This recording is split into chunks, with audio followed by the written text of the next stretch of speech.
Feel the coolness of the air as you breathe in and the warmth as you breathe out. You could just let it fall through the floor because you're a powerful martial artist. It was at Camp Simcha that I came across the reality that I now lecture about in the medical world.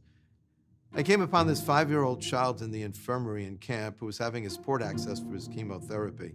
2 nurses are pinning him down. A 3rd nurse has a large syringe to plunge into his chest. And I just said to the nurses, give me 5 minutes with this child. And I said to him, you know, I'm a black belt, which doesn't mean much, but to a little kid, it's a wow.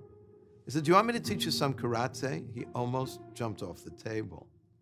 I explained to him, in the martial arts, you learn that pain is a message you don't have to listen to. You could breathe in this amazing chi, this energy, and push out the pain. Watch me.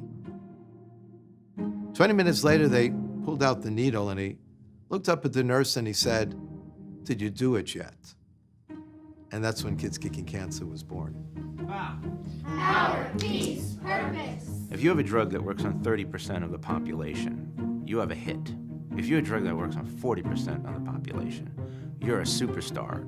85% of the kids had a reduction in pain, of which the general across-the-board average of pain reduction was 40%. That's the remarkability of Kids Kicking Cancer. My mom got a phone call from one of the social workers, said, hey, there's this guy that wants to start a karate class for kids that have cancer. You think Michael would be interested? I'm thinking about getting my daughter well. I'm not thinking about no program.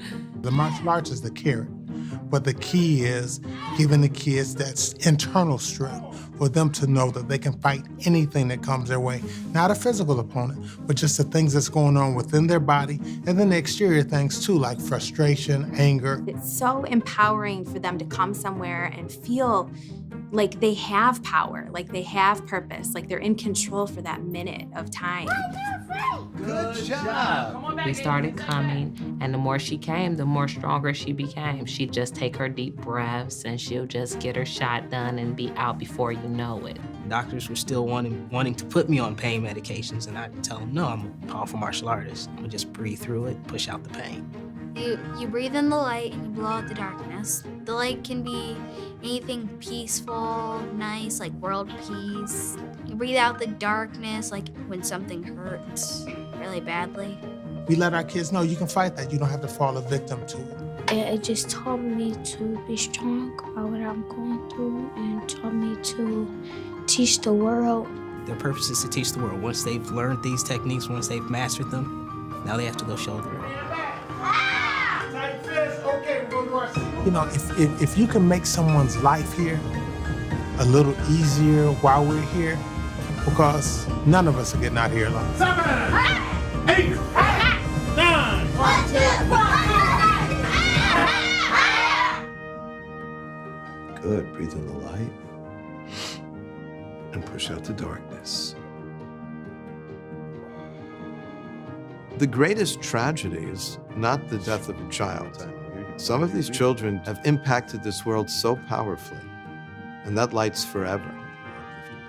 To me, the greatest tragedy is to be with someone who's 95 years old, who's dying, and they don't have a clue why they lived. My first teacher for the therapy of kids kicking cancer began with my daughter. Today, her disease, leukemia, is a very, very treatable children's illness, but it wasn't the same thing 34 years ago. She would lie on top of me during the bone marrow transplant at UCLA. But one day she pushed herself off of me, and I saw her eyes were rolling back as if she were going into shock. And I said, "So Basha, come back to Abba." And she looked at me and she said, "No."